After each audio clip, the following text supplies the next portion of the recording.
So here today, I'm going to be sharing about the 5 mistakes, the 5 biggest mistakes that entrepreneurs make, which is why even with all the good things they do, there's still too much of the wrong things that show up. And we can avoid every single one of these. So let me start with the first one. I'm going to just jump straight into it. The first one, number 1, is saying yes. Saying yes. You might think, well, wait a minute, aren't we meant to be saying yes to certain things? Absolutely. No question, if you're doing nothing at all, you've got to say yes to something. But the biggest problem that most of us have is we're saying yes to too many things. We're saying yes to too many of the wrong kind of customers. We're saying yes to too many ideas that we should be trying to do all at the same time instead of doing one thing well. We're saying yes to too many people who want to help out with us when a lot of them are costing us more than they're earning for us. And we say yes most of the time to too many activities that are on our to-do list, which is why we end up with so much stress and overload the more successful we become. So true success is not what you say yes to. It's what you say no to. It's knowing how to clear out the things that allow the trees and the flowers to bloom. It's how to get rid of the weeds and how to make sure that you're on focus. How do you know what's the right thing and the wrong thing to be saying yes and no to? And the answer is by knowing your path. When you follow your Wealth Dynamics Square and you follow your profile, that's what you say yes to. And you let other people do the things that you're not so strong at. You say no to them. That's the number 1 thing and the biggest reason that when people start using Wealth Dynamics, they free up so much time because they just stop doing the things they shouldn't be doing anyway. And that leads me to the second thing. And the second thing, which might sound a little strange, number 2 is being wrong place, wrong time. Of course, we all know what we mean when we say we're at the right place, right time. It means we're lucky. You get lucky when you get into the right place, right time. But to be at the wrong place, wrong time, how does that happen so often? It happens by not realizing how luck itself is created. And so I'll come back to this page in a little bit. We'll cover all 5 here. But let me just share that luck itself is made up of 4 letters. And we can look at the way that we can create our own luck on our own path, on our natural path of where we're heading, by realizing it all begins with number 1, location. And what I mean by location is think about a football player on a football pitch. You see, when you're in the stands and maybe you just got yourself a hot dog or a drink, you don't expect that you need to play the game. In fact, you don't. You can even go and get another hot dog if you want and the game's still playing.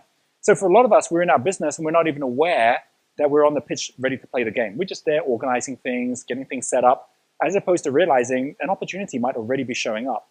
So location is realizing that the moment you set yourself in play, you're on the pitch. You're there to kick the ball. And the moment you show up and you say, right, I'm there to kick the ball, you got a chance of being lucky. You might just get the right ball at the right time. Because first of all, you're looking out for it. But the second thing is sometimes we're looking out for it and we're in the right place, right time, but we don't have an understanding of either which side we're on or an understanding about the fact that we're meant to kick it at a goal. We don't know what the rules of the game are. And so as a result of that, even though it's an opportunity, we don't know what to do with it when it comes our way. But if you know you're playing football, if you know that's your game, you know you're meant to kick it. If you're playing basketball, don't kick the ball. Pick it up and bounce it. It's a different set of rules based on the game you're playing.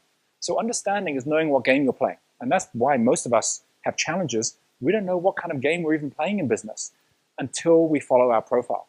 And that leads then to the third thing, which is even if you have an understanding you're playing football, if you end up with no balls coming your way, it could be because there's no one on the pitch. If you haven't got your team, connections are all about the team you need to play the game. If you don't have a team that knows how to play football, then there's no matter how much you are on the pitch, being in the right location, knowing you're there to play the game, you still aren't going to get lucky. No balls are going to come your way. But you get the right connections coming, they're going to pass you the ball in the same way you'll pass them back to them. And that leads to the final one, which is knowledge, which is knowing how to play.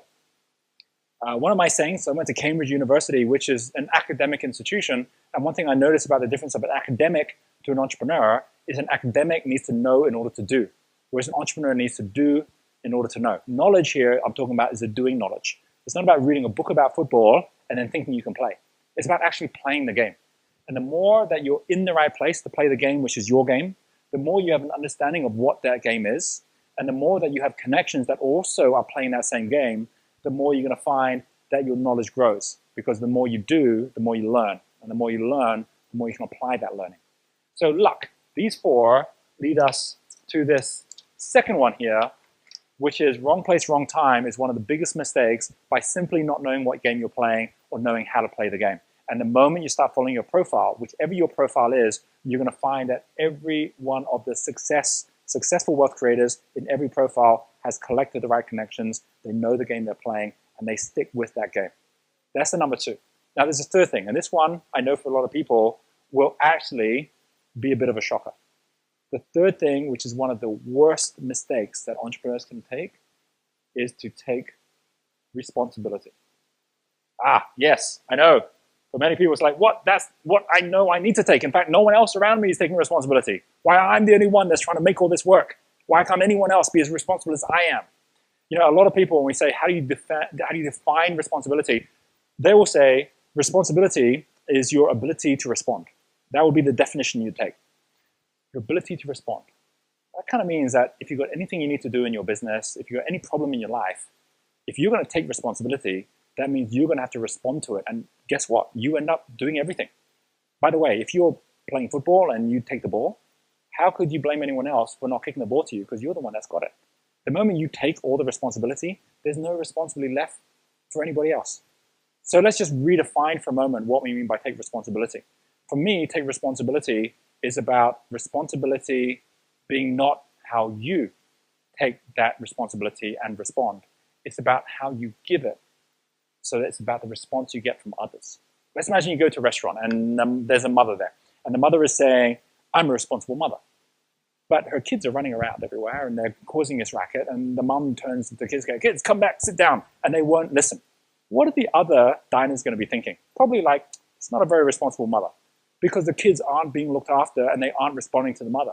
So what if responsibility is not your ability to respond? What if it's your ability to get the right response from others? And in the same way, you can say you're a responsible boss, but if your team members are not responding to you the way you want, maybe you're not so responsible after all, because they're not responding to you. Maybe it's the same with your health. Maybe your health is not responding the way you want to, or your wealth is not responding the way you want it to.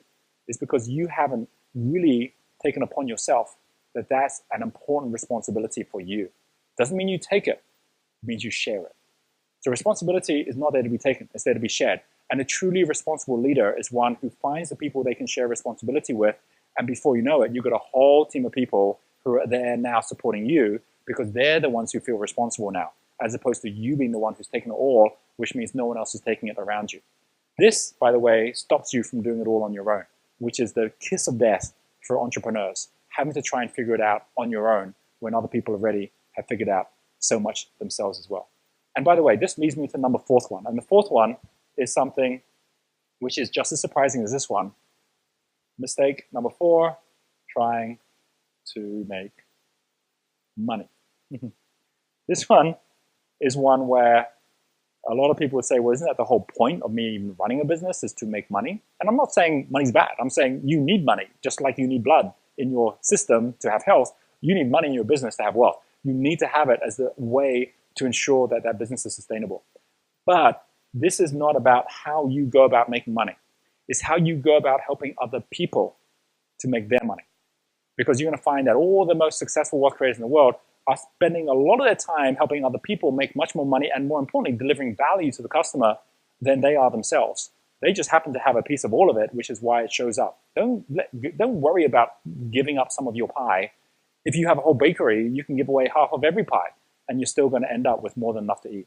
So the key thing here is, how do you actually create a flow and a way to know, well, how are you helping other people to make money? And this is where I'd like to share with you a diagram. And this diagram comes back down to the Wealth Dynamic Square, which is a diagram on the 8 stages of enterprise. That every enterprise, including your own, has to go through these 8 stages, just like a car goes through different gears.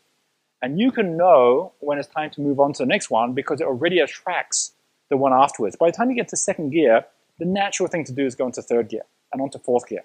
But for too many of us, we're already trying to go to the wrong gear and work with the wrong people, either too early or we're staying in the wrong gear for too long. Number 1, very first thing, which is something which happens for those people at the dynamo or spring energy level here, is something here which is called, I might as well do it in blue as well, proven concept. And proven concept is when you are starting your business off, and just like Bill Gates, a proven concept is not about, I've got a product.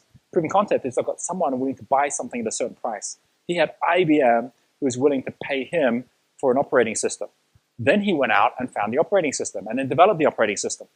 In the same way that Carnegie, the richest man in the world, he's someone who, when he was looking to start a steel mill, didn't just say, I'll just go and build a steel mill. He didn't have the capital for that.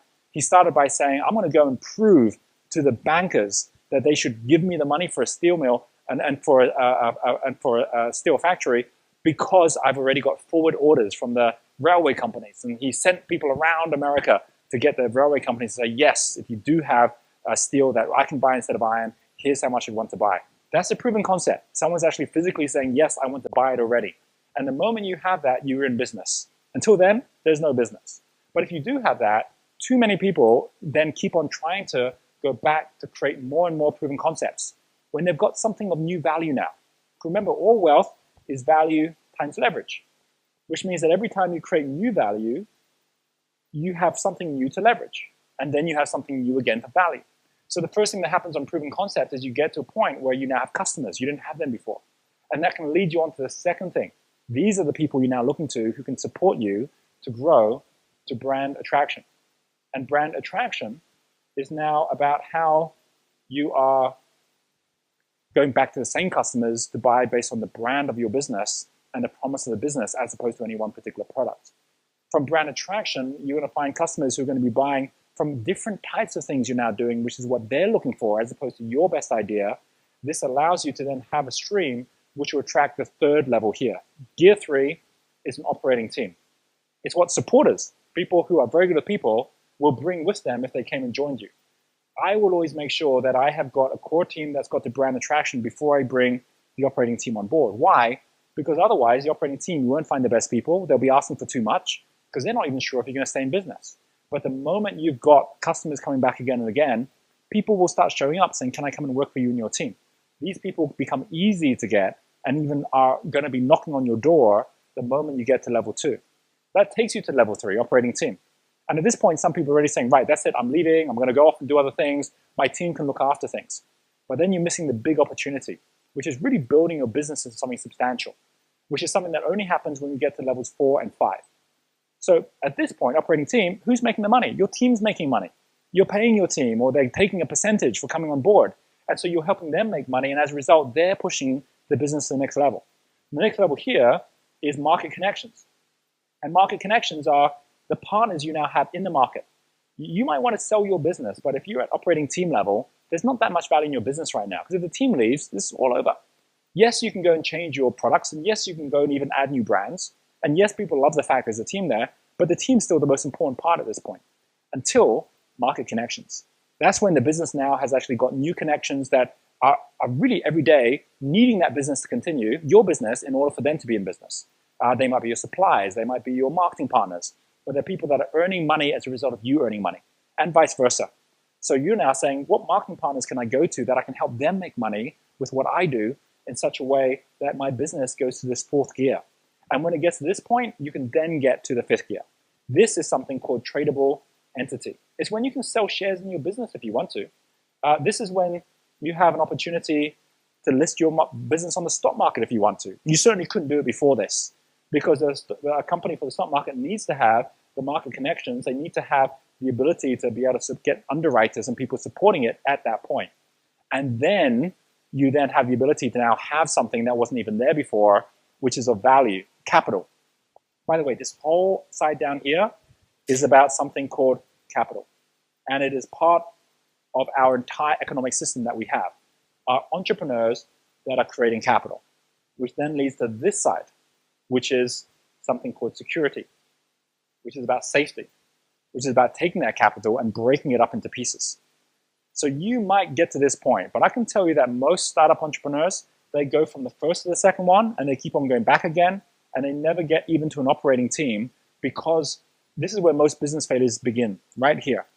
But some people go, no, I'm going to allow myself to get to this, where I'm looking after the customers with more of what they want, instead of coming up with new harebrained ideas, so that an operating team feels that they're comfortable enough working with me. Then I'm going to focus on getting the market connections, so they are earning for me. Then I don't mind if the market start earning for my business. I don't mind if I'm sharing some of this with investors and they're making money for my business, because that allows me to now have capital in my business. And Bill Gates became a billionaire not by all the software he sold, but by the number of shares he had in Microsoft, which he sold and that he's still holding on to as well. And that leads us to the next one, which is how you can now access finance, which is something called bankable asset. When you can actually get money from financiers or the bank, which is money where they don't even want your business. They'll secure against your business. Talking about security now. They'll secure against the business saying this is an asset. So I can give you money based on that asset. And I can guarantee you, if you haven't got to this point yet in your business, they'll be looking for something else to secure against, like your house, because that's tradable. And you don't want that. You don't want to be in a situation where instead of your business problem being a business problem, you make your business problem a personal problem, where that business better succeed or you're going to lose your house. So this is about making sure that all of us can actually create capital, create the business, that can be sold on, and we can start a new business. At the bankable asset level, it leads to this next one, which is called our cash flow infrastructure. This is where the likes of John Paul Getty or Rockefeller or even Google of the world, they actually have a cash flow infrastructure where people will pay just to have part of their cash flow. This is a bit like having an apple seed turning into a little tree. The tree grows. The tree now has got its own apples. You can now take those apples off and the tree's still there. Right? It's about actually knowing that this is a natural cycle of growth that happens in anything which is of value. And then from the cash flow infrastructure, you eventually get to this thing, which is where the apple itself can be sold for the seed inside it, and they can plant the seed and have their own apple trees.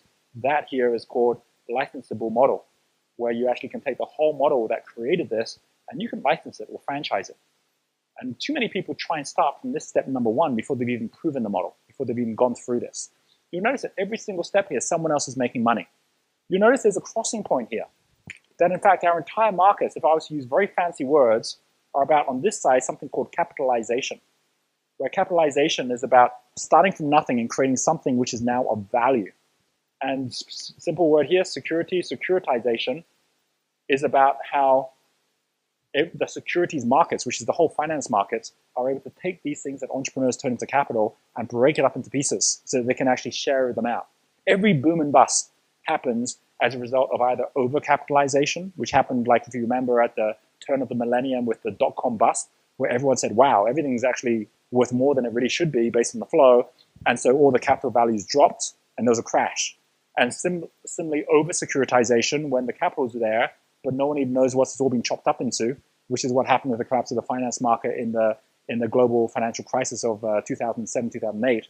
It's a very different type of crash. And this will continue to cycle as we go through because everyone's always overshooting the market before they come back again. Bottom line on this is that if you start understanding that there are gears, you'll know that you're already starting in a gear that's too high, where the wrong people are the ones who aren't even ready to make money on it yet. And so you can't even get people to say yes to it, to be your partner or to fund you, because you haven't even taken this first step. Start in first gear, move on to second. If you don't, just like a car, your whole plan will stall. And vice versa. If you're in one gear for too long, you'll know it because you run out of time. This is a bit like a car which is in a gear for too long. It starts whining. If you find yourself whining or people around you whining, it's because you're in the wrong gear. And it's time to gear up to the next level by actually changing who you're helping to make money at that next level as well. So this is now talking about this next step, which is number 4, trying to make money. You don't have to try to make money anymore. You have to try to make water flow. If you actually create the river, the water will flow naturally. And if you actually create those steps which allow you to go from one to the other in the natural time, then you're going to find people are happily making money. And from that, you'll be making your money as well. And that takes me to the final one, number 5. And this is probably the most important one of all. Because number 5 is as you start making it, you hold on to it. Holding on to what you've got is the 5th one. And this is critical. Because if you're in a river wanting to get into flow and you're not in flow, the only way is that you're holding on to something. So maybe you're holding on to a rock. You're holding on to your ideas. You're holding on to the business concept, the way you've got to set up, or even to the level that you're playing at. And instead, if you just let go, you're always going to flow. So letting go is knowing that you're actually changing your paradigm from where you are to where you want to go. And when you do that, everything starts to shift. We start finding that these steps that we can take to evolve and grow where we are and where we're setting ourselves up for success, that it's already been done. The mistakes have already been made. That we don't need to hold on to anything because we think it's an original idea and we're trying to make an original mistake. It's something where there's already a pathway that's gone before us. Now, by the way, this concept here, this isn't new. If you've ever read someone called Joseph Campbell, who talks about the hero's journey, and that was the inspiration for George Lucas and Star Wars. The idea of what Carl Jung talks about, which are the archetypes, the myths of man, which allows us to be able to really let our own journey sing off the examples of others who've come before us. When we look at it that way, it's amazing how everything can shift, even on a pathway like this. And what I mean by that is that if you look at something like the hero's journey, where it's broken into 5 steps, which is about starting from the ordinary, going out to achieve the extraordinary, and then from there returning again. That if we take that concept, I can put down some words here. Some words which I'll start with another sheet here so we can see these. Words which link to those 5, where we start with something called the source. It's the biggest illusion which our egos give to ourselves, which is that we're the source of our ideas, that we're the source of our genius, that we're the ones that are making it all happen. I could tell you my idea from a new business, but then I have to kill you, because if you know that, then you're going to tell everyone and they'll all do it before me. I mean, this mindset that somehow we have something other people don't have really does mean that we miss all those opportunities out there because we're holding on to the small part when there's so many amazing things already out there that we could be part of. So when we think of ourselves being a source, we're an illusion already from us being able to really go out there and be the best that we can be. But some of us, we do that, and we try and start the journey that way. And the first thing that happens, just like when you're going out to fight the dragon, is you always have some small tests on the way. This is what Joseph Campbell talks about in The Hero's Journey, is that you have this concept of ward. Ward is to protect, to ward off the spirits, to ward off the dangers around us. And for many of us, we can't even do that because we're not strong enough. We don't have the right team, and so we just retreat back to source again. But once in a while, we can actually make that happen. We do that, and we end up getting to the top of the castle. We're up there with a maiden. We've slayed the dragon. And we get the view of what it's all about, who we are. And from this view, we turn and come back to source. This, by the way, remember, I talked about it in the first video, is actually a pyramid where there's the 5th element as well in the middle, which is where we get to keep count. It's like the score. We get to see exactly how we're doing. Are we winning? Are we not winning? It's a very two-dimensional view of life, because as long as we're looking at it this way, we're going in an eddy current. We're not really going anywhere. But to really spiral up, to go through the question why is this happening and lifting again, it's worth noting that we could actually add 2 letters to each one of these. And we suddenly realize why it is that those people who are really successful, who are in flow because they're doing it again. They're doing it for a second time, for a third time. That when you actually add the 2 letters R and E in front of this, and you have this new word that's resource, that all great entrepreneurs are resourceful. They don't start by saying, I don't have the resource. They start by saying, where can I find it? They themselves say, how can I be a resource to others? Not how do I make money, but how do I help other people make money? So when we become the resource, then suddenly we realize there's a limit to what we can get, but there's no limit to what we can give. From resource, we then realize that on this side, we have a new word, which is reward. The reward doesn't start when you get to the end. The reward starts in the journey. Even more so, reward is a very different word from this word here, which is return. You know, when they say, I got a 10% return on my money, they're talking about this side, the financial markets. They're talking about securitization. It's like I'm getting return on the asset. But you'll see an entrepreneur who'll say, I think I've got infinity returns. I didn't put any money in my business, and now I'm making money out of it. This first part here, which is building the business, isn't about return. It's about reward.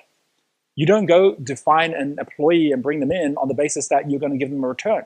You do it on the basis you're going to give them a reward. And it's the same for the people that you end up with as your partners. So this word reward is, what is your reward for actually being on this journey? How are you rewarding others for being on the journey? The motivation they're going to get to work with you is going to come from the rewards that you provide and that you share with each other. And then the returns will be coming as a result of doing a good job on this part. Obviously, this one here, review, is about the rhythm that you create within your business.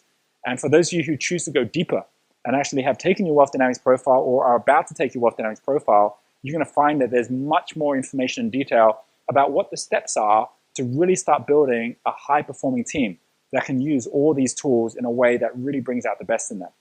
And of course, that brings us to the middle, which is to recount. And to recount is not about counting anymore. It's not about numbers. It's now about words. It's about the idea that we ourselves have got within ourselves that ability to tell a story. That if you're not on a story worth watching and worth telling, then already you're probably doing the wrong thing.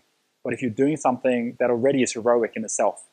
You know, by the way, there's a word for something which is a promise, something which is a commitment where it turns into a journey, and it's a word called quest. A quest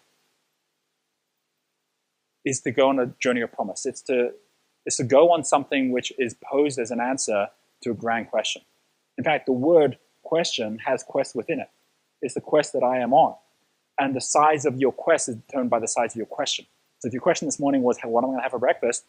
That's about as big as your quest is going to be. But if your question is, how am I going to transform this market, or how am I going to make an impact on this part of the world? That's a bigger question. And it means that your quest is going to be bigger too. There's another word for quest, and it's a word called an undertaking. And an undertaking, in order to go on one, means you need to undertake. To undertake is a word called entreprendre in French. Entreprendre is to undertake. If you think about entreprendre as a word, that's the root of entrepreneur. In fact, entreprendre as a tense of the verb entrepris is where we get the word enterprise. So an entrepreneur, by its definition, is someone who is on an undertaking, someone who's on a grand quest, someone who is on a pathway to create a structure, an enterprise that has an ability to build capital and has an ability for you then to provide returns to others as well as rewards for those within it. And if we start just using this process of being able to grow, it's amazing the difference it can make within our lives. I still remember my very first business, and this is the story I'm going to end with here. I remember my first business ever. I was like 20, 21 years old. I was so stressed because I was trying to build it. I still thought in those days that businesses are things meant to be built as opposed to grown. And I still remember I was there like, I've got to build this thing, I've got to build this thing. And everything I added, I had to then think of 10 things and 20 things and everything everywhere. All the systems and structures were more and more and more things. And I just couldn't keep track of all of it. And it was stressing me out. But then what happened was, lo and behold, my wife gets pregnant. And luckily, it was by me. And so now we're going to have a baby. And I remember all the way up to the birth, I was just so preoccupied with my business. And then suddenly, she's in labor, and we're going to the hospital. And we get to the hospital, and here I am now in the hospital, and in the midst of all of this stress that I was feeling, out pops a beautiful young baby daughter. That was Kathleen, our first daughter. I still remember when I actually just held this little baby in my hands, and my immediate first thought when I was looking at this little baby, which was, everything works. It's like here I am trying to run this business where everything's so complicated, and there's this amazing, magical piece of life where everything works. And then I added, and I think it was allowed, I added, I hardly had to do anything. And I think it was allowed because I remember Renata saying, yeah, tell me about it. It's like, here we have this idea that life itself shows up with flow. That the moment you let flow work, nature does its magic. And your business is no different. Your business is a living thing. You know, your life is a living thing. And the more that we actually start using these principles to allow natural flow to grow and for us to do the right thing the right time, that is everything. And it happens when we actually let go. So the final thing that I want to say to you is that if these videos have resonated with you, this idea that you have a natural path, you have a natural way to move forward, and that it's when you say no to the rest of it that you actually are able to then really get yourself on path. That from these mistakes, these 5 mistakes, which tend to come from the illusion that we're the ones that are making it all happen, as opposed to actually being the gardener that knows that nature is going to take care of the garden if we can just be there to nurture it. Saying yes is the wrong thing to do. Saying no to the right things is the right thing to do. And in the wrong place, wrong time, create that luck. Create that luck which allows you to move in the right direction. Instead of taking responsibility, share responsibility. Allow others to be part of it so that they're the ones that have their candles lit on what they're strongest at, and surround yourself with great people that way. And trying to make money is not about you making money. It's about how do you help other people make money, and then naturally it will show up for yourself as well. You do those 4 things, it all comes from the 5th one, which is instead of holding on, let go. Find out your profile, then follow it, and get the right team around you. So that's where I now come in with my invitation to you. If you have done your profile already, go back and read through the reports. You know there's a lot of detail and information in there that will help you. If you have not done your profile yet, this is the time to do it. Make sure that you follow the links which are on this video or off the side of this video. Make sure that you click through, You take the test, which does not take long at all to take, but when you take it, you'll be amazed at the results, read through the reports, and then we'll give you a whole group of different resources and a whole list of different places you can go to really get more in touch with not just what your profile is, but more importantly, who you are. Enjoy the journey. Remember, it's a journey of promise. And at the end of it, there's that reward for you, which is to be who you were meant to be. Thank you very much for listening, and I look forward to seeing you in other videos and through this journey together.